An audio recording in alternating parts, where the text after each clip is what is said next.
От ідуть вже. Добрий день. Привіт. Фарід. Артем. Дуже приємно. Дуже приємно. Друзі, привіт! Ми знову в ефірі. Це Хух Подкаст. З вами разом видихаємо в цю суботу. У мене в гостях дуже цікава людина. Я можу вам сказати, що цю людину багато хто міг би сказати так. Ну це як його, оцей от чувак, який от на Ютубі, щось на Ютубі веде. Це дійсно правда, це дуже популярний, просто чудовий журналіст, людина, яка веде подкаст «Фарід говорить». Фарід Шафрамал. Шафрамал. Хорош. Це ж в мене ж, щоб ти розумів, коротше, я ходив на тусовку з сусідами. Так. І з сусідками, і вони всі такі там старші пані. І я веду собі записник, в якому є різні варіації неправильної вимови мого імені і прізвища. І ми сидимо там, вже всі роззнайомились, і там ще деякі, з якими ми знайомилися вперше. І одна пані каже, так ось ж Софійка і Фаруд. Я думаю, ну хай буде. А 1 місяць тому, десь може місяць-півтора, я був на заправці, і заправився, вже сідаю в машину, підходить якийсь чувак і каже, я дивлюся, пане Сергій, я дивлюся ваш Ютуб, не пропускаю жодного відео. Мені так сподобався випуск про ГУР, чи про СБУ, про якусь спецслужбу я розказував. Каже, можна з вами фото? Я думаю, та вже ладно, не стану його виправляти, хай буде. І мене тепер на роботі називають Сергій. Я чесно тобі скажу, у мене жахлива пам'ять на прізвища. Я от просто мені кажуть, і я от одразу не пам'ятаю. І я коли вчив твоє прізвище, такий думаю, так, з чимось треба, я такий, так, Шарафмал, так, окей, завчив. І у мене такі є зворотні історії. Теж все життя у мене каверкають прізвища. У нас в редакційному чаті є навіть, я постійно викладаю, як мене пишуть різними. Останнє, от у нас є варіант Уматов, а що у нас? Ібатов, Артем Ібатов, рвань, це ж рвань. Іратов, офігезно, Ігнатов, я півжиття був Ігнатов. Тому окей, вітаю в клубі, я знаю, що ти давно вже тут. Ти вже заплював мікрофон? Ні, це теж булінг, це нормал. У нас в гості чудова людина Фарід Шарафмал. Фарід Шарафмал знає все про розвідки світу. Усюди купує кепки, але носить тільки 2.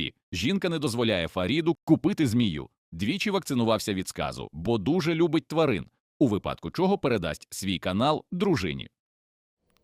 Привіт. Дякую за запрошення. Це вперше, коли гість сам собі хлопає. Ну так. Да. На моїй пам'яті. Ні, я хлопав тобі, ти правильно О, вимовив. дякую. Знову срач, ми пас, говорим про хороше. Це Хух Подкаст, і дихається легше. Опа, хочу, не знаю, на Ютубі щось вести. Це ж мені просто зникли всі мої проекти на 24-му, тому що почався ковід. І тоді, якщо пам'ятаєте, були оці хвилі скорочень, закривали проекти, людей переводили з офісної роботи на дім, щоб було дистанційно.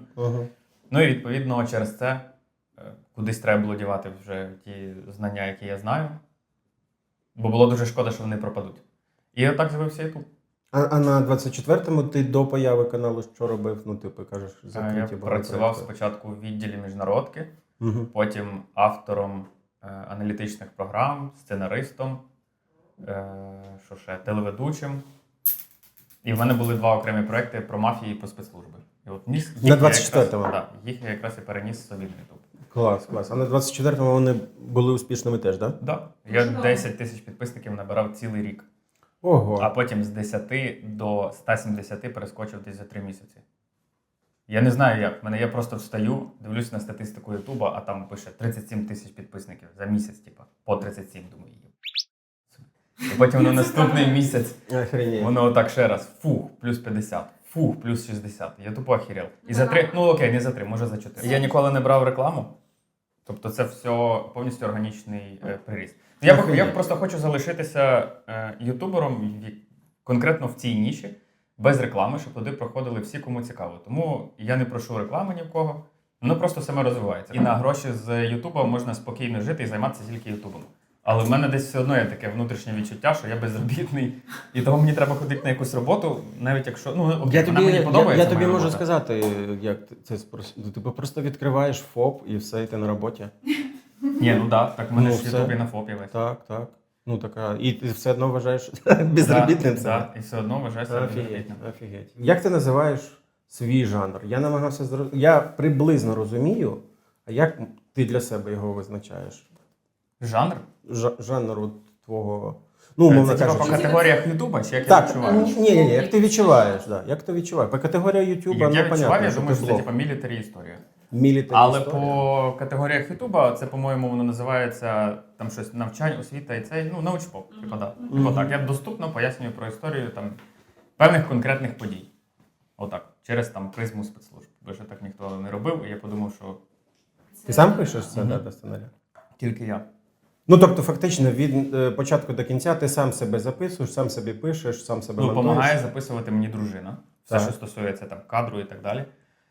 А все, що стосується тексту, вичитки, пошуку відосів і так далі, то це все я роблю. А монтує хто? Кент. Прикольно. Ну, з зарплатою, понятне діло, але. Прикольно. Ну і картинки Дуже- теж робить дуже дизайнер. прикольно. Це хух подкаст, і дихається легше. Давай трошки людей в цьому тижні ми підтримуємо хорошими новинами. Що на цьому тижні ти хорошого побачив в своїй стрічці? Ну, ти не казав, що треба хороші новини. Те, що ти вважаєш хорошими новинами, добрими, хорошими ну окей, новинами. тоді тако. Якщо Такими гучними. плюс-мінус хорошими, це що нарешті Дональд Трамп хоч трошки роздуплився. Ну, може, не Дональд Трамп, а пані Меланія, яка його вдома трошки може роздуплила. Але Тому ти що погодься, що це дуже класний заголовок міг би бути. Дональд Трамп нарешті роздуплився. Мгм. От якби так писали, до речі, всі новини, може би їх і люди запам'ятовували. Ну, більше.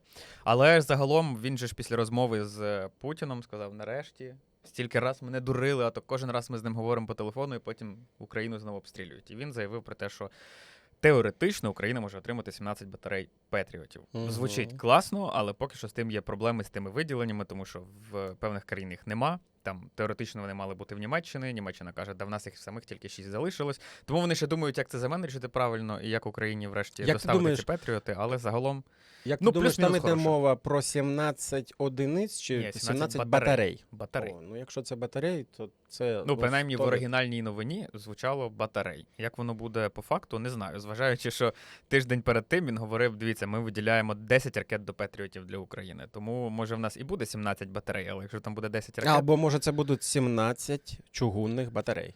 до Петріотів, Да. ну, Ну, варіанти Не можливі. дай Бог, як- Дональд може все. О, у тебе ти маєш забобони? ну, взагалі ні, але Не знаю, чорну кішку, якщо в на мене вулиці чорний кіт бачиш. вдома. А, Того все, чорних котів все, я не боюся. Все, окей. Що ще пам'ятаєш, окрім того, що Трамп нам дав трошки надії? Що ще пам'ятаю? Хакери ГУРа атакували завод з виробництва безпілотників. Це От. величезне. Це вчора чи позавчора було? Оце Це новина, яку хороший я плюс. пропоную обговорити. Давай трошки детальніше для тих, хто не розбирається, що насправді відбулося, бо ця новина офігезна просто. Згадай подробиці. Ти як новинар, як людина, яка фактично от очима бачить, оп, новина, клас, хочу, давай, Ну, я берем. б не то, щоб типу, хочу ці новини, але так вже стається, що їх доводиться читати. І суть там загалом зводиться до того, що є найбільший, ну не найбільший, один із найбільших заводів з виробництва безпілотників на Росії. І відповідно його атакували, паралізувавши роботу певних систем, що дозволило вкрасти там терабайти чи десятки терабайтів даних з кресленнями, з планами, з цими макетами запчастин, з тим, що виготовляється, як, в яких кількостях і так далі. Це класна новина, зважаючи на те, що хакери українські працюють. Неважливо, це будуть гурівські, там, СБУшні чи будь-якої іншої спецслужби, чи загалом Сил оборони. Але з плюсів це не перша і не остання атака, тому хіба залишається сподіватися на те, що таких атак буде ще більше. І плюс ця атака, вона не була, знаєш, такою як довгостроковою, тобто, що воно фізично щось знищило. Мгм. Тобто вони вкрали там дані, заблокували деяку роботу. Я так зрозумів, що ну це судячи з тих скрінів, які публікували, що вони Мгм. в них не працювали якісь Face ID, не працювали коди Да-да-да, на дверях, вони вони не змогли могли вийти нікуди зайти, потрапити. але через пожежні виходи вони все ж таки могли якось скіпати там з того заводу. Було би класно, якби завод згорів. Це була би супер успішна, класна операція. Ну, але, на жаль, так поки що не Але сталося. ми, погодься, за цю війну, напевно, це ще величезний плюс, що ми вимушені, може, ми і хотіли би, звісно, все ракетами знищити, але ми через те, що ми вимушені працювати нелінійно, різні операції застосовувати, нетипові для стандартної, так би мовити, да, війни, напевно, це дає дуже серйозний поштовх нашим спецслужбам і нашим організаторам всіх цих акцій, назвемо їх, так скажемо, акціями військових операцій. Ну, я вважаю, що це офігенно. Ну, тобто, фактично, я пам'ятаю, умовно, там, не знаю, якихось 5-7 років тому навряд чи ми могли взагалі говорити про якісь IT-відділи в армії, як такі. Ні, тому що вони були просто, знаєш, не на тому рівні, який мав би бути чи який міг би бути. Ситуація з розвитком оцих кіберфахівців, Угу. вона залежить від того, які рівні задач потрібно виконувати. І от якщо, наприклад, порівнювати цю атаку на завод з виробництва безпілотників від Головного управління розвідки Міністерства оборони України і порівняти тих самих кіберфахівців, які, наприклад, є в російського ГРУ, то в російського ГРУ хакери, мені здається, набагато продвинутіші тільки з тієї причини, що вони існують довше. Тобто в них спектр задач, він дуже сильно відрізняється, варіюється, ще й при цьому на різні країни. Тобто якщо розгорнути не те, щоб специфіку діяльності, а масштаб діяльності російських кіберфахівців там, чи хакерів, то вони атакують практично кожну країну. А в нас от список цілей, він дуже вузький. В нас є один ворог, ми по ньому працюємо і по ньому можемо звітувати. А вони можуть звітувати там по країнах Європи, по Сполучених Штатах, по Британії, по Новій Зеландії, ну, коротше, по кожній країні. Ну, плюс там ще, скоріш за все, я не пам'ятаю, Яндекс же ж належить вже фактично Росії напряму, це ж вже не приватна компанія. Хіба вона не належала завжди росіянам? Ні, вона належала росіянам, але це був приватний бізнес, начебто. А, ти маєш на увазі, Да, що я маю на увазі, що вони націоналізували? можуть Я залучати. Не знаю. Але я думаю, що якщо зараз не націоналізували, то націоналізують Ну, може, у не майбутньому. націоналізували, як у них це відбувалося. Купив Газпром. Все. Ну, отжали, коротше.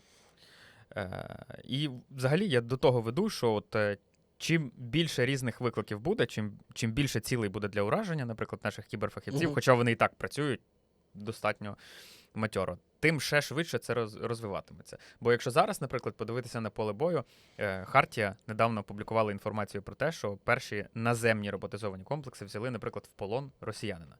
Це був в тому числі і у Азова така вже була операція. От. Так, да. Відповідно, Ну, це круто, це дуже круто. Це переходить от в нову площину війни, коли у нас вже відбувається війна дронів, і коли ми говоримо про війну дронів, вони є поки що тільки в повітрі, ну, тобто в уявленні людей це поки що тільки в повітрі. Але в нас морські дрони вже знищують флот ворожий, наземні роботизовані комплекси вже воюють, розміновують, евакуйовують, беруть в полон тепер, штурмують ворожі позиції. Я про це Ну, хотів тобто сказати, що це був наземний до цього, дрон, от брав знаєш, що полон. ще не вистачає? Масштабних кібероперацій. І бажано таких, які були з вірусом, як же називав, Stuxnet. Угу. Це коли іранську ядерну програму знищили, запустивши шкідливе забезпечення програмне в компи. І воно просто фізично Блін, ти знищило такі компи. цікаві факти знаєш, я про це не чув. Того оцього ще не вистачає, як, знаєш, фінальний такий пазлик в цій історії з кібервійнами, роботизованими протистояннями і так далі.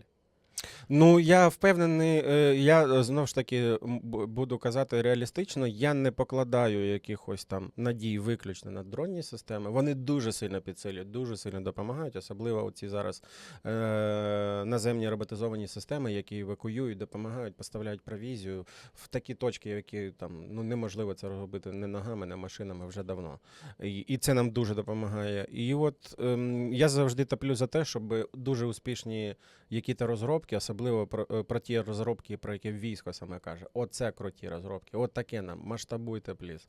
От нам, як суспільству, треба підштовхувати державу якимось чином і казати, дивіться, це хоче військо, як ми маємо вам це донести. Не те, що там умовно який-то командир зверху сказав, що ми це купляємо, бо мені здається, що це класно. А от ті, хто безпосередньо з цим працюють. Так, да, але ті, хто безпосередньо з цим працюють, мають розуміти, що якщо, наприклад, щось береться на озброєння, уже офіційно, воно сертифіковане, його можуть виготовляти у великій кількості в теорії, а на практиці на це треба гроші.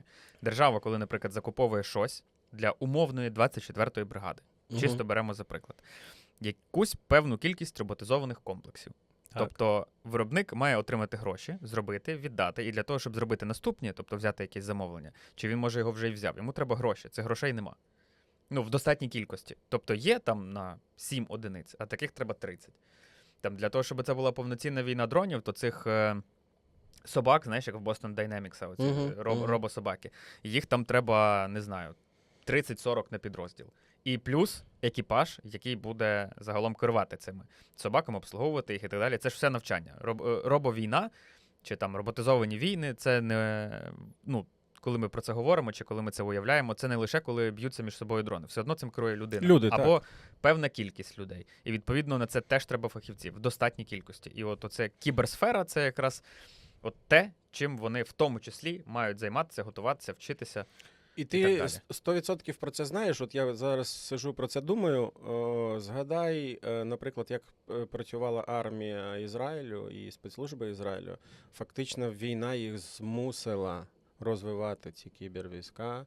У них з'явилися айтіхи. Навколо них величезна кількість військових стартапів. Вони просто розуміли, куди йти за грошима. Вони одразу йшли в Америку і сказали: окей, просто інвестуйте в нас. Ми покажемо вам результат, бо навіть ставайте частинами цього процесу. І от зараз ми бачимо, я вважаю, що все-таки геніальність операції з пейджерами не набагато менша, а може навіть і краща, ніж наша павутина була. Це геніально. Ну, уявіть, скільки треба зусиль залишити цю операцію в тайні. Скажімо, ці пейджери мали бути у саме тих людей, яких треба було підірвати. Ну, коротше, це геніальна операція. Я думаю, що такі операції реально десятками років розробляються і там внідряються всю історію. Да, вона прикольна, але я її не порівнюю з павутиною, бо це абсолютно різні рівні. Ну, але просто зараз в інтернеті багато хто порівнює, кажуть, о, це краще, це найкраще. Просто це Я просто рівень. розумію, що пейджери, Мгм. що павутина — це титанічна робота величезної кількості людей, величезна кількість часу, яка була затрачена і витрачена на планування цієї операції, на доведення до фінальних стадій кожного етапу цієї операції. Бажано, щоб ще от зорі зійшлись, і врешті воно якось викристалізувалося у щось от єдине, там в пейджери чи в павутину. Але загалом от війна — це завжди рушій технологічний, рушій прогресу, і, на жаль, це відбувається через там піт, кров, смерті, страждання, болі величезні. Але це так. Ніщо не рухає людину швидше, більше і ефективніше, ніж війна. Це хух подкаст і дихається легше. Класна новина, про яку ми вже трошечки з тобою проговорили, трошки просто деталі більше підсвічу. Після того, як Дональд Трамп сказав, що даю вам можливість купити, але ми грошима давати не будемо, бо хтось має це оплатити. Оцю всю історію він сказав. І дуже багато європейських країн, дуже їм дякуємо. Данія, Нідерланди, Швеція.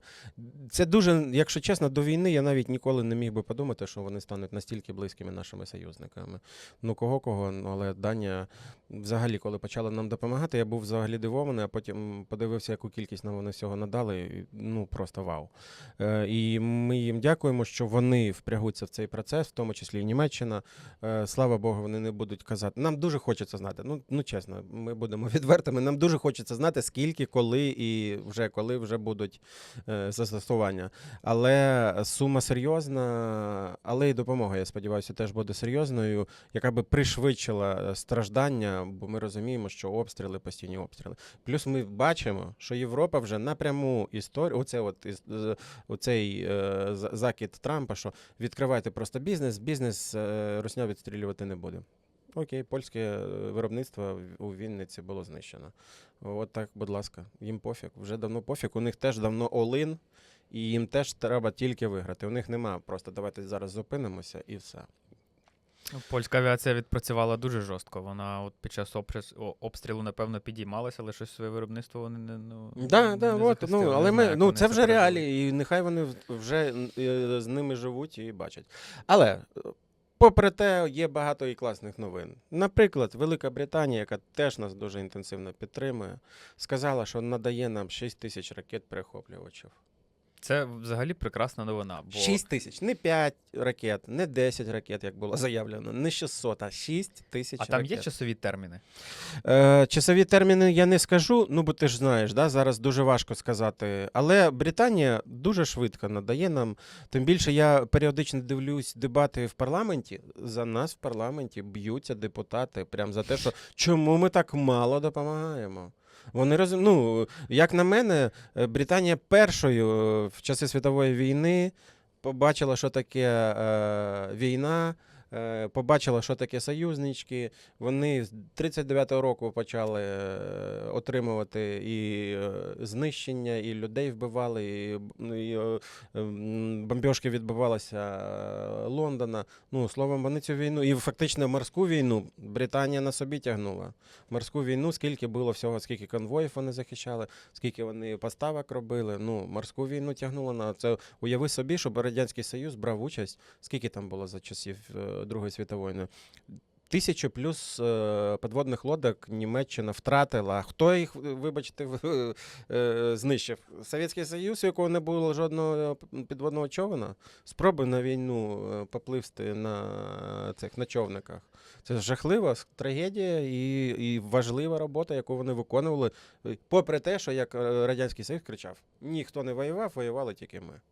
Ну, це стандартна їхня пропаганда, але от дуже тішить, до речі, що деякі країни, нехай і поступово, але включаються в цю допомогу. Що от вам 6 тисяч ракет. Я впевнений більш ніж на 100%, що це не одномоментна буде поставка, що воно там, напевно, розтягнуто там, на рік, там, чи може на 2, там, чи на 3. Але це все одно гарантує, що в тебе буде от цих 6 тисяч ракет, і ти їх там можеш розподіляти на певну кількість цілей, там, чи на певні типи цілей. Але до цих 6 тисяч ракет там хтось надасть ще 300 одних, ще 300 других. І так по краплі, по крупинці, і ти збираєш нормальний арсенал, який можеш відбуватися. Тому що, як показують останні тенденції от обстрілів, ну, вони стають інтенсивнішими, і кількість повітряних цілей також більша. І це треба чимось збивати, в достатній кількості ми виробити не можемо, дечого в нас нема взагалі. Ну і відповідно, чим більше ми будемо отримувати від партнерів, тим більше інфраструктури, в тому числі і цивільної, зможемо захистити. Це прекрасна новина, я вважаю. Щоб таких, знаєш, було кожен день якомога більше. Я сподіваюся, що їх буде ставати більше. Плюс я ще хочу тут підсвітити, що окрім того, що вони тепер вже планують випуск цих 6 тисяч ракет, вони розуміють, яка кількість зброї потрібна, яка зброя умовно зараз ефективна проти яких засобів. Ну, тобто вони тепер вже не сидять в рожевих окулярах і там, умовно, у нас є літаки, ми просто всіх зафігачимо ракетами. Ні, війна може просто, ти правду кажеш, війна може просто несподівано розпочатися з Калінінграда і все. А цим операціям ми вже бачили 50 кілометрів, це нічого, і все. І цей умовний Сувалківський коридор, про який постійно Русня говорить, береться під контроль і все. І Балтійські країни, країни Балтії просто фактично відрізані від допомоги. Так, да, плюс же ж є нові ввідні дані, як, наприклад, FPV-дрони. Так, ну, так. Стоятиме, я не знаю, км. там підрозділ з FPV-операторів, і що з нею робити? З оптоволокном. Нічого, ні. Всьо? Вони Ну і будуть всьо. в шоці. Да. Вони будуть. Я дуже сміявся, коли дивився. Оця, пам'ятаєш, була новина, чи в Португалії, чи в Іспанії не було щось день-два світла. Яка та поломка була енергетична. У них колапс, все, у них все місто просто все в шоці. Ми не знаємо, що робити, куди йти, нічого не працює. Громадський транспорт, ну просто колапс. Це ж, А у нас так, знаєш, так люди тряпочкою протирають генератори, кажуть, ну. да, нарешті. це я позавчора дивився, чи з ним все добре. Він у мене там все стоїть запаковане, так відкрив, перевірив, чи заряджений на всякий випадок, хоча відключень достатньо довго не було, і це добре. Ще класна новина. Я трошки хочу і не тільки військових новин, і таких трошки людяних новин принести і порадіти за нас, як за українців. От, наприклад, Джамала нещодавно стала членкинею академії, що вручає Гремі. Це говорить про що? Там, по-перше, оновлюється склад журі, і вона тепер входить в склад журі, який вручає Гремі. Чи ми могли б про це думати якихось 10-15 років тому і сказати, ця поважна співачка, яка нам дуже подобається, і несподівано, і вона вже членкиня в Гремі? Вау. Ну, це класно. Представництво України в будь-якій міжнародній асоціації, компанії, в таких інституціях, як Греммі, чи в таких престижних нагородах, це завжди класно. Це завжди круто, тому що по-перше, про нас знатимуть, нас слухатимуть, зважатимуть. Тобто будь-яке представництво, в тому числі великого там шоу-бізнесу, це ж актор, Гремі, чекай, це ж музика. Музика. Тим паче в музиці. Ще б, знаєш, хтось був, от, там, не знаю, в журі Оскара. В журі Оскара. Ні, ну там же треба бути Теж було би класно. в цьому. І що б ми сказали? Я проти, да? Тарантіно не надо. Ти сьогодні віддихаєш. Я поняв. Отже, рухаємося далі. Ще класна новина. Дивився, от прям ледь не плакав. Пацієнти реабілітаційного центру Unbroken у Львові будують свою яхту, таку невеличку, човник. Це елемент відновлення. У них один із хлопців, який отримав поранення і проходить відновлення, запропонував, а давайте от в якості такого процесу медитативного, відновлювального і контакту між нами. Нам є про що поговорити, в роботі трошки відпочити. Це і будують вони яхточку собі таку, на якій можна буде би виплисти. Я дивився, думаю, блін, ну це так просто і так цікаво. Я сам би такий би пішов би яхточку, зробив малесенько. Ну, клас. Я чому радію цій новині? У нас нещодавно була Ольга Руднєва з SEO Superhumans, і вона розповідає от про всі нові, новаторські, я би навіть сказав, настільки цікаві проєкти, які вони реалізують. Ну, просто вау. Це от прям про людей. А це, ну, я просто не реабілітолог, і я собі так думаю, що те, що вони будують яхту, це щоб, і, напевно, відволікти їх від того, Так, що так, вони так. втратили В кінцівки. першу чергу. І, напевно, це ж якийсь розвиток, ну, там, моторика. Вони звикають до того, як Скоріш за все. тримати предмети, як взагалі вправлятися з цим всім. Ну, це класно. Ну, умовно, круто. навіть я не хочу в жодному випадку порівнювати це, але тим не менше. Я от згадую, як я в дитинстві лежав в лікарні. Ну це ж, ну просто ти дивишся в вікно, це максимум, ну тоді навіть телефонів не було. Це, ну, типу, вікно, от все, всі твої розваги у вікні. А у вікні, ну, сум, ну нічого там нема. Ну, це лікарня. Ну, я в лікарні, Людей- коли лежав теж, то люди не я ходять, в вікно, нічого. правда, не дивився, в мене вже був телефон, але це все одно картина так собі. Да, Ти а знаєш, ти тут лежиш- уяви, оп, Сумно, больно, і думаєш, ну, пішли яхту, Пішли яхту доробимо зробимо, яхту. Ну це ж клас. Це хух подкаст, і дихається легше. Не просто новина, а от прям вау новина. Україна і США запускають спільний завод з виробництва хімічних речовин для оборони. Ми знаємо, пам'ятаєш, оці новини ще, напевно, за минулого президента вони починалися, що нам треба пороховий завод, нам треба десь пороха. І от зараз, коли стало питання, ми начебто можемо болванки випускати для 155-го калібру, але пороху немає, ми свого виробництва пороху не маємо, і нам треба було його постійно купляти, там які-то постійні обмеження, ну, коротше, який-то постійний головняк.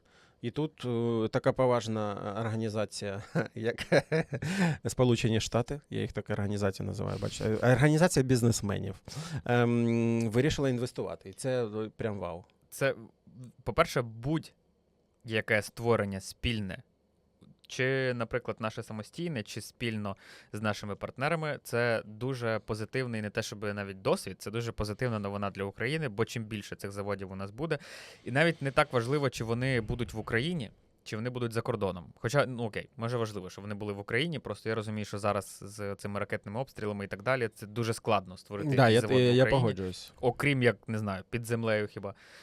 І це все одно в сучасному світі супутників навряд чи можна зробити непомітно. Тим паче. Але це дуже класно, що ці заводи є, тому що це гарантуватиме виробництво. Єдиний, не знаю, єдине побоювання, єдиний страх, щоб просто там не крали, щоб робили нормально. Щоб ми не отримували повідомлень про те, що постачають якісь міни, в яких пороху, там, чи пороху нема половини, там, чи запальника нема, чи болванка якась неякісна, яка вже тріснула ще по дорозі до позицій. Ну, тобто, якщо це буде робитися нормально, над цим теж, знаєш, потрібно системно працювати, вдосконалювати постійно, моніторити, що дуже важливо. І тоді воно запрацює цілком нормально, адекватно, в повну силу. І ми зможемо не те, щоб самі себе забезпечувати в достатній кількості, бо я впевнений, що не існує в світі держави, яка сама себе зможе забезпечити в плані оборони від і до. Навіть Російська Федерація, яка от користується зараз, здавалось би, Ну, все пам'ятаєш збирали, цю але збирають утопію зараз теж і в інших країнах. Радянського Союзу. У нас має бути все, ми маємо бути забезпечені, ми постійно будемо воювати, все у нас має бути на нашій території. От і ця утопія, як ми бачимо, не погано. працює Да. вже. Того в цьому світі, от як ти на початку говорив, світ глобалізований, і це нормально, коли інші країни мають зв'язки з іншими державами. Ти в когось щось купуєш, просиш, тобі допомагають, вони тобі сьогодні, не знаю, дадуть от 6 тисяч ракет. Ну а ти їм завтра віддаси щось інше. Теж в якості допомоги, там, чи в якості подарунка, чи в якості поради. Ну, тобто, форма комунікації може бути різна, і форма взаємодії точно так само. Але от спільне створення заводів з нашими партнерами – це одна із єдиних гарантій безпеки нашої держави в майбутньому, яка дійсно працює. Бо це щось фізично, що є, і що воно може працювати. Пам'ятаєш цю новину, що Львівський політех зазнав обстрілу, і чудова компанія ІПАМ сказала, що ми даємо 1 мільйон гривень на відновлення. Знаєш, з їхнього боку це як інвестиція в майбутнє. Да. Ага. Тому що вони відновлять, і от я наскільки знаю, що з політеха, друзів точніше, вони достатньо багато їх йдуть там чи в тех якісь професії, чи в IT і так далі. Ну це прикольно. Класно, що бізнес просто долучається до відбудови, знаєш, одномоментної. Тобто вони не думають про щось ефемерне, та ми там вкладемося через 5 років, коли будуть В відбудовувати. крипту. Чи в крипту, да, чи в ще щось. А вони це роблять одразу. Розвалили, треба зібрати назад, щоб навчання продовжувалось, фахівці виходили, тому що випускались, тому що нам дуже важливо, по-перше, і не втрачати темп, і зберігати ту молодь, яка є зараз тут, всередині цієї країни. Щоб вони не виїхали десь за кордон і не працювали там, сплачуючи податки там, а щоб країна жила, розвивалась. Ну, кров країни – це податки. Люди і податки. І Так. от їх важливо тримати тут, всередині. У війську взяли на озброєння бойовий модуль «Хижак». От саме кодифікували, взяли на озброєння, і він вже спокійно може ставитись. Це така досить популярна, успішна модульна така історія, в якій може туди ставитися і наш кулемет, і натівський який-то кулемет. Тобто це роботизований комплекс, як я розумію. Да, і я от що ти з приводу цього думаєш? Ну, це, якщо простими словами, це така роботизована турель. Прекрасно. Ну, що може бути краще, ніж коли певного стрільця замінить роботизована турель? Якщо вона ще йде, вона, скоріш за все, дистанційно керована, це ж чудово. І я от до чого хотів я залишити наостанок, тому що я на тому тижні бачив відео, як оцей німецький комплекс, не згадаю, Skynet чи Scarlet, якось він називається, то, що має особливий заряд, і дуже швидко от прямо бачить шахет, там буквально одна черга і все, і шахет летить вниз. І от ця історія мені теж здається досить подібною до неї, там може набої трошки інші, але вона, по-перше, окрім того, що вона автоматизована, окрім того, що вона може ставитися на будь-які там військові машини або що, вона в тому числі може АІшкою керуватися або АІшним стабілізувати ці всі історії і так далі. Стабілізована система, яка шахедами може спокійно працювати. Бо як ми бачимо, все важче і важче мобільним групам попадати в шахет, бо це дуже рухливо. Я там чув, військові кажуть, що просто шахеди дуже сильно маневрують. Просто з кулеметом з рук вже його майже неможливо, або тільки якщо він дуже поряд десь буде. Ну, я тобі можу розказати я не назву, що це саме була за турель, але, просто я не впевнений, чи можна, але коротше, ситуація наступна. Вона стоїть на пікапі, і вона теж керується АІшкою, і вона тебе трекає, куди би ти не пішов. І їде, цей пікап, на достатньо нормальній швидкості, 20 км на годину. А я бігаю взад-вперед, бо мені було цікаво, чи воно буде мене трекати. І воно трекає. Це таке відчуття страшне, бо ти розумієш, що ти не можеш втікти, ти не можеш заховатися. Ти кудись біжиш, і воно за тобою. І от воно так, вжик-вжик-вжик-вжик-вжик, воно тебе відстежує. А тепер прикинь, оцю штуку поставити, на якусь робособаку, як в Хартії зробили. І воно йде, і це, напевно, так морально погано тому, хто дивиться на це. Робособака за тобою. Бо, знаєш, з людьми якось можна ще домовитись. Ти там підіймаєш руки, кажеш, все, не стріляй, і ти бачиш емоції людини, ти бачиш її рухи, ти розумієш інтуїтивно, що вона зараз зробить. А це робопес, він на тебе просто дивиться. Ти ще по ньому попробуй попади. І, попадеш ти йому в ногу, він, напевно, стане і піде далі. Йому там не важно. Попадеш ти йому в корпус, десь там якийсь моторчик чи поршень пошкодиш, і він від того не деактивується. Стріляти він все одно він продовжить свій рух. Да. І це, напевно, так страшно морально, і це дуже сильно впливає. По перехопленнях, які оце розповідали і публікували, там росіяни були в шоці, дуже м'яко кажучи. Того, напевно, все, що роботизоване, це дуже класно. Ну, Це, от по-перше, це береже життя наших військовослужбовців, а по-друге, це ще й круто виглядає. новина, от Ну, ця, так, туристично. про яку ми говорили, що коли військові брали в полон, і я там коментар в новині читав, що типу особливими знаками показали, куди рухатись. Ну думаю, ну як це виглядає? Ну, типу, роботизована система, вона що каже? Пішли, ну рук нема, нічого, це на колесах. Ну, тобто вони ж все одно якось додумалися. Ну це прикольно, це дуже прикольно, але я погоджуюсь, це і одночасно страшно, дійсно. Але як ми бачимо, це вже майбутнє, воно настає, система настільки просунулася далі, настільки зараз сучасні компоненти є. Це вже не транзистори, це історія Да. Ну, ти зовсім прикинь, що це інша. от повномасштабка почалася в 22-му, зараз 25-й. І в цьому коротесенькому проміжку, тому що як для війни це достатньо 3 мало роки? часу. Да, настільки повномасштабна, да. І наскільки все розвинулось і повністю концептуально змінилось. Починали від там величезних штурмів, руху колонами там і так далі, Угу. до фактично війни дронів. Наземних, надводних, підводних і так далі. Ти думаєш, якби умовно ми опинилися на початку війни з достатньою кількістю ракет, там не знаю, літаків і так далі. От те, про що ми зараз все одно продовжимо говорити, що треба. Умовно, ми мали достатню кількість ракет там для ППО, і умовно мали достатню кількість для літаків. Війна би була іншою, вона би не дійшла до такого стану, до роботів. Не знаю, мені важко відповісти, бо моя улюблена фраза це в історії нема якби.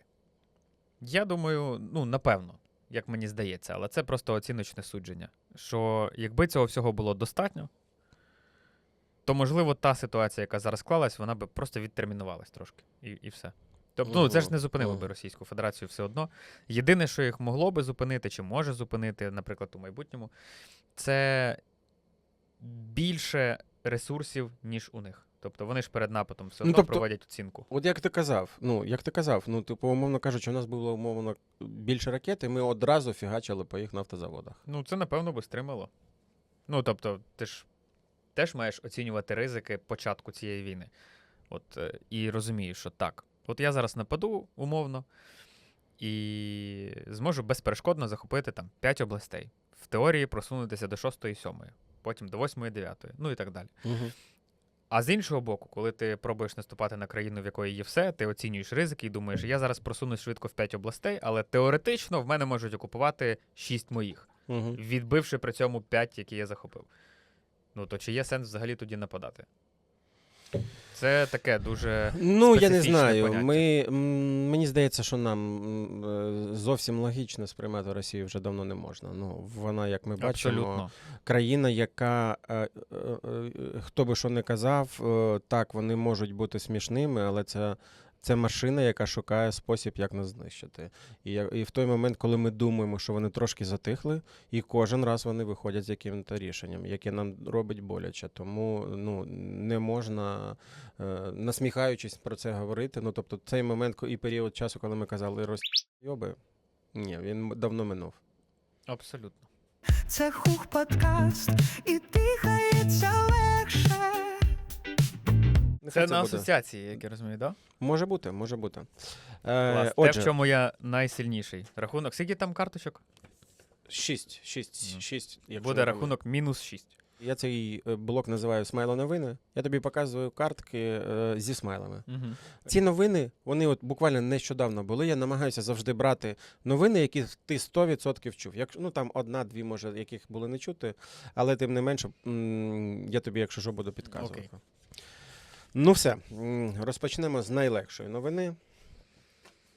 Сполучені Штати, говоряща голова, щит, ракета, вибух. Це Дональд Трамп оголошує про виділення 17 батарей Петріота. Да, бачиш, він просто оголошує про допомогу. Ладно, може буде Там мінус 17, поки ти знаєш, ми люди забобонні, не будемо називати цифр і не будемо казати. От крутезна новина цього тижня. Прям я читав, казав.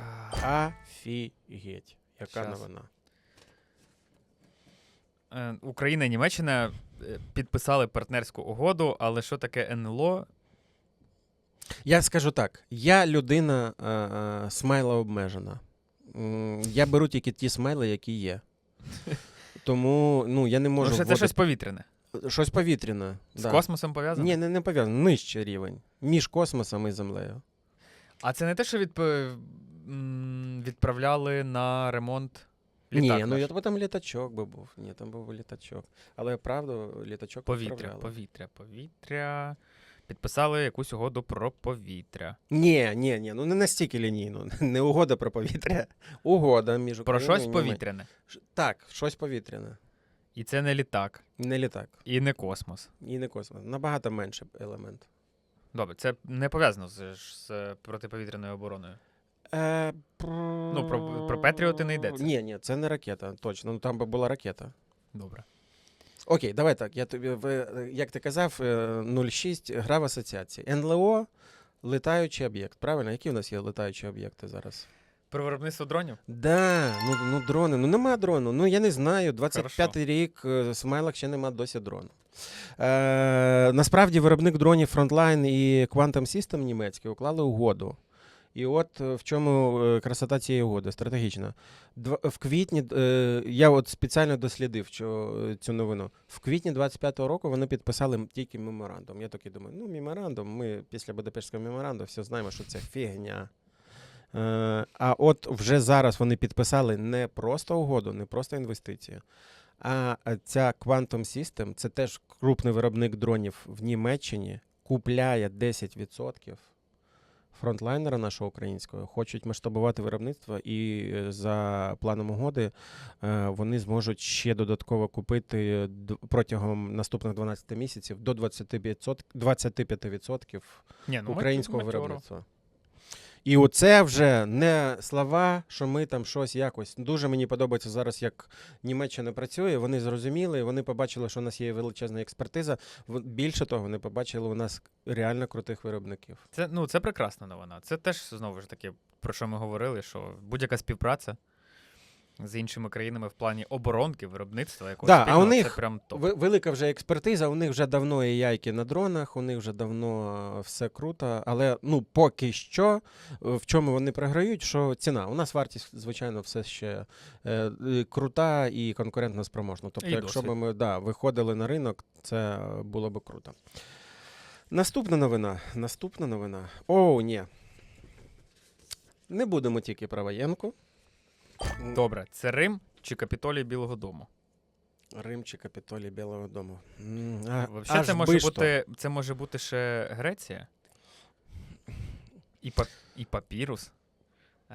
Ціна зростає на українське збіжжя. На папірус виходить. Ні, на українське збіжжя. Угу. Ну, це складна. Я поняв, Фарід. Я зрозумів, що ну, типу, в асоціації дійсно все погано. Буду допомагати. Дивись, якщо ми скажемо, що оце перша будівля, це ну, українська перша новина, і ця перша будівля дуже схожа на будівлю. На Верховну Раду. Так, Верховна Рада. Верховна Рада і папірус виходить, правильно? Ні, ну тоді якийсь документ. Так. Але є ж смайлик документа. Ні, ну це ж типу поважний документ, бачиш, це смайлик, ну, якби просто документ.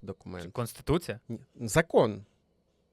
Ну окей, це більше добре. сход. Ти б для закону все-таки документ вибрав? А це може бути, до речі, про те, що кошик наш здорожчає, продуктовий. Новина про те, що здорожчає Да, а в продуктовий чому кошик. тоді позитив? Ні, нічого Ну, позитивного немає. радіємо, хо-хо, прикинь. Ні, Кошик ну так це ж дорожче. вона? Не вона.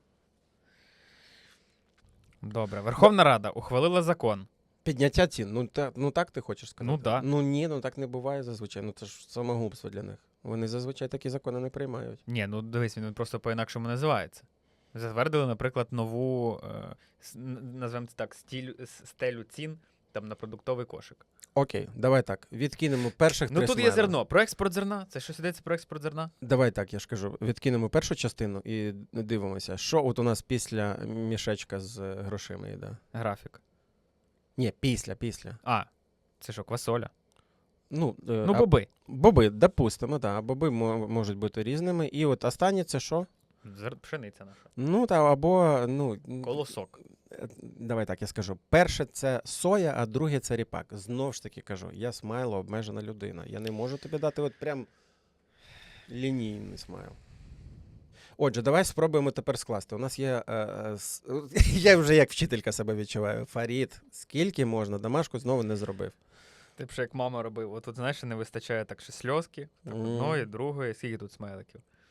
Шість. 6 і отак. Стільки наплакав, 6 да? сльозинок. Верховна Рада запровадила експортні мита на сою і ріпак. На 10% піднімається. Я навіть не чув цієї. Чому я думаю, це от буквально нещодавно воно було запроваджено. Чому це класна новина? Перше, ми багато разів обговорювали в суспільстві, що просто відправляти насіння за кордон не окей, треба ПДВ, треба додаткова цінність і додаткова вартість. Фактично вони обмежують податком бажання людей просто вивозити без обробки. На що це? Ну Мгм. там короткостроково це призведе для того, що типу ті, хто обробляють і зберігають це збіжжя, і різні от сою і ріпак в даному випадку, вони будуть розвивати інфраструктуру, в якій це зберігати. А після того, як з'явиться інфраструктура для зберігання, можна буде це не чекати, бо фактично проблема яка? Таку кількість ми збираємо врожай, який немає стільки у нас можливості його десь зберігати. І от це така собі підштовхування аграріїв до того, щоб давайте, хлопці і дівчата, щось робіть. Давайте в країні. Це коли ця новина? За коли вона Буквально, вийшла? я ж кажу, це все свіжі новини от останнього Ага. тижня. Ну просто вона так пролетіла повз мене, що прям занадто якось швидко, я б сказав. Швидко пролетіло? Да. Ну Так, мимохідь, знаєш, пройшло так по. все, Фарід бачить смайли і вже грустить. Так. Україна і Італія. Транш отримали? Фарева? Ні, не транш. Кредит. Ні, це не про фактичне, я скажу так, не фактично нам щось пообіцяли, там прям от вам будуть гроші. Ні, трошки інше. Добре, заключили договір. Давай так, я трошки... Заключили спір на 100 євро. О! Це правда. А на що був спір? Не знаю. На стрілку праворуч, правильно? Давай так. Новина, насправді, я підштовхну тебе до відповіді. Ти ж чув, нещодавно була конференція в Римі. Да. Так. В рамках якої заключили партнерство на 300 мільярдів На євро. 13 мільярдів євро було підписано 13 договорів. мільярдів, Да. І там Це воно? Більше 200 угод. Да, це Да. воно. Це ми фактично приїхали вже з угодами на виробництво, замовлення і так далі. Це вже, це знову ж таки інвестиції. Це набагато краще, ніж дайте нам просто 13 мільярдів. Це гроші Ну да. напряму в економіку, це круто. Вибачте, що такі новини, тільки військові і тільки про гроші, але це дуже важливі новини, мені здається, про них треба знати. Ну і закінчимо дуже простою, веселою новиною. Знову кажу, це прям буквально проста новина. Не про зброю, не про гроші. Так, це в нас Але вона Південна мене дуже Корея. Вона мене дуже прям Місяць. розвеселила.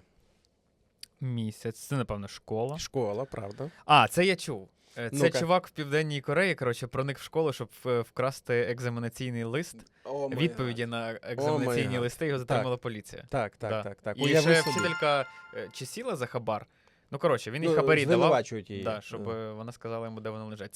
Це я бачив. Да, це Така крута. діч. Да, це повз така мене діч, але проходить. це так весело. Уяви собі, батько так хотів допомогти своїй дитині, що заліз в школу, хотів викрасти контрольні роботи.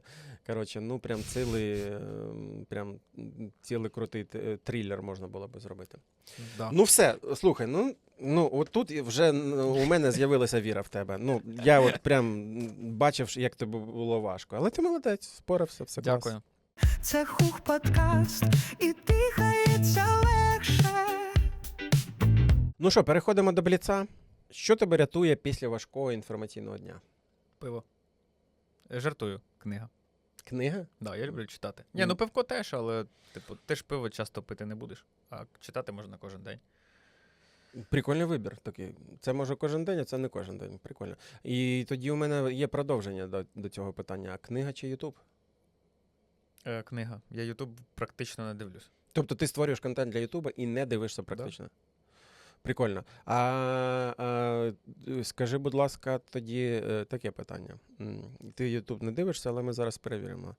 Ти пам'ятаєш назву свого першого відео на каналі?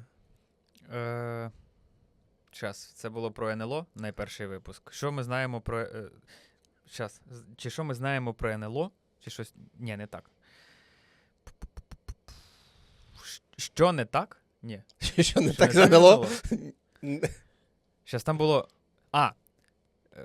Спочаткова концепція була, що Фарід говорить про НЛО, щось там і теорії змов. Отак якось вона І називалася. то концепція твоїх заголовків була, так? Ну, на початку, так. Мгм. Як одна з ідей. Я тобі сильно підкажу, якщо це перше слово в заголовку було слово «це». Це що, НЛО? Так. Все. Да, дійсно, це було прикольне відео, я дивився, записано було досить давненько. Має непогану кількість переглядів. Скажи, будь ласка, чи лякає тебе поява AI в нашому житті? Та ні, не дуже. А от умовно, якщо пов'язати це з професією, журналістикою, багато хто так трошки Ні, я Не думаю, він треба. ніколи не замінить. В найближчому майбутньому не зможе замінити професію журналіста, лікаря, будь-кого. Це неможливо. Людина на даному етапі нашого розвитку все одно зробить це краще. Можливо, штучний інтелект зробить це швидше, але фінальна обробка все одно має бути за людиною.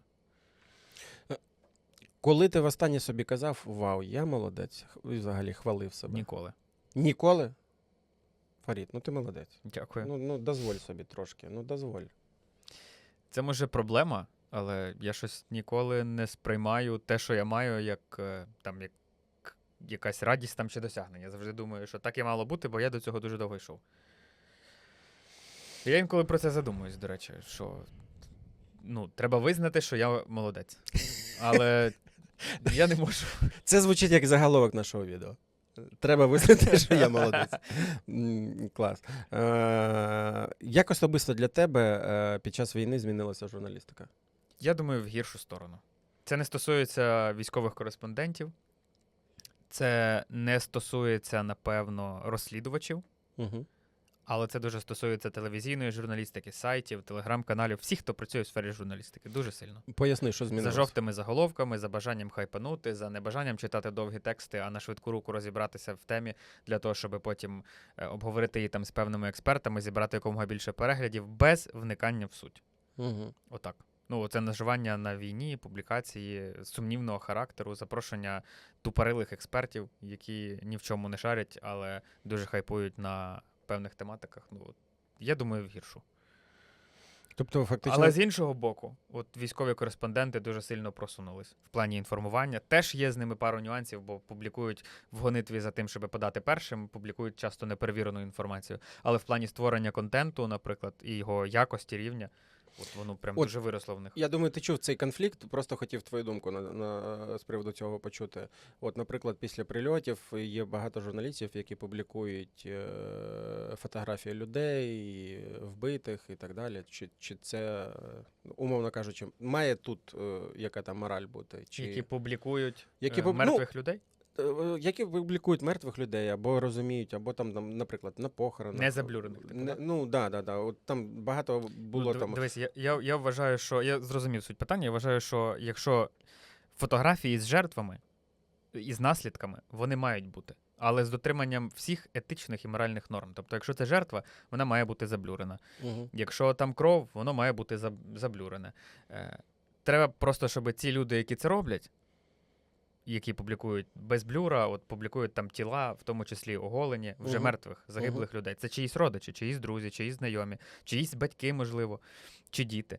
Щоб ці люди, які це публікують і фотографують, поставили це питання собі. Чи вони би хотіли бути сфотканими отак і залишитися в пам'яті своїх друзів, родичів, близьких отакими? Крутезне Я питання. проти того, щоб це публікували отак, в гонитві там за хайпом, щоб потім ці фотки продати, чи, не знаю, щоб їх потім всі репостили. Це неправильно. Скажи, будь ласка, на твою думку, твій найулюбленіший випуск? Я всі випуски люблю. Всі випуски Да. любиш? Якщо найулюбленіші, Ну, то не це знаю. все, що стосується України. Все, що стосується Да, України. наших спецслужб, підрозділів, конкретних операцій, спецслужб там часів Другої світової війни. Ти пишаєшся тим, що ти перший, хто почав це робити настільки масово, масштабно і доступно? Я не думаю, що я перший. Хтось уже по-любому розповідав до мене про це. Угу. Просто прикольно, що воно розвивається і що воно є. Прикольно. Як ти думаєш, що має зрозуміти кожний журналіст-журналістка про професію? що кожне сказане ними слово несе за собою певну дію, Угу. а кожна дія має свій наслідок. Дія, яка буде зроблена після їхніх слів, не обов'язково означає щось фізичне. Це теж може бути певне слово сказане. От умовно, журналіст поширює якусь думку, це мій улюблений журналіст, якого я дивлюсь. Я послухаю, що він сказав, і понесу цю тезу далі. І, відповідно, я буду поширювати неправдиве свідчення, неправдиву думку, неправдиву тезу або хибну. Не Мгм. обов'язково неправдиву, можливо, хибну чи не до кінця правильно. І формуватиму до себе коло ідіотів. В Едварда Бернейса є написана книга, називається «Пропаганда». Вона маленька, десь, може, 100 сторінок має, 100-110. Вона написана 100 років тому. Про те, як працює пропаганда і чому люди не мають власних думок. От твої думки тобі не належать, а мені не належать мої. Тому що я їх почув або побачив чи прочитав десь в когось, кого я вважаю більш авторитетним, і я от схиляюсь до такої точки зору. Бо мені ця людина симпатизує з точки зору її думок, фізично мені там приваблива чи ще щось. І так само ти. Угу. Але ти кумир для когось. І якщо ти щось скажеш, то ця людина буде думати теж, як ти, і нести оці думки. Окей, якщо твоя позиція проукраїнська, вона там, знаєш, не надто радикальна, не надто, скажімо так, ліберальна. Вона от десь посередині, типу, ти говориш там правильні речі загалом, все ок. Але коли, от особливо це стосується журналістики, коли журналісти поширюють неправильні тези про ура перемогу там, чи взагалі говорять про зраду, це теж неправильно. І вони мають усвідомлювати, що за цим всім будуть наслідки. Взагалі журналісти не мають права на власну думку. Почнемо з цього. Ну, війну ти ж бачиш, ми Ну, якщо це залучені. телеведучий. Ну, ти маєш на увазі, от безпосередньо, от якщо ми говоримо про класичний новинний формат, да, от те, що ми бачимо в якості класичного формату подачі новин. Чи про що ти маєш на увазі? В класичному форматі не мають. Для цього, якщо хочеться поширювати власну думку, треба йти на інші ресурси. Ті, хто зараз працює, наприклад, на пропаганду, поширюючи завідомо не те, щоб неправдиву, давай називаємо це скривлену інформацію. Угу. На їхній совісті теж буде відповідальність і залишиться оцей слід, що вони зробили неправильно. Не так. Чи воно їх буде муляти, не знаю. Але вони мають усвідомити, що за їхніми словами, за їхніми діями є наслідки. І ці наслідки того, в що це виліться в майбутньому, провина лежатиме і на них також. Величезна. Угу. Ну і останнє питання. Скажи, будь ласка, на твою думку, звичайно розумію, що це особиста думка, але найкрутіший YouTube канал, який ти знаєш? Фух, складне питання. Найкрутіший YouTube канал, який я знаю. Мені дуже подобається «Від душі в душу». Угу. Можна називати не тільки українські, можеш називати світові канали. Та я ж дуже рідко дивлюсь YouTube. Ну, раптом просто можеш сказати. Що я ще такого бачив? Цікаво. Хащі подобаються. Угу, так, погоджуюсь. І чуш. Чуш? Ну, думаю, так, це топ-3. Це ти питав найкраще в Україні? Ні, просто топ-канал, Ну, який, загалом, на твою думку. Це топ, я так думаю. Але загалом каналів занадто багато, щоб я вибирав в топах чи ставив когось на перше місце. З Мгм. книжок, які мені подобаються. Читайте все, що пов'язане з історією, з публіцистикою, з документалістикою. Я б, звісно, тобі порадив би Хух канал, але ти YouTube не дивишся, то що ти зробиш? Я підпишусь. Отже, друзі, дякую всім. Це був Хух подкаст. У мене в гостях був Фарід Молодець. Шарафмал. Дякую тобі за розмову, було дуже класно. Дякую за запрошення. Знову срач, ми пас, говорим про хороше. Це Хух подкаст і дихається легше.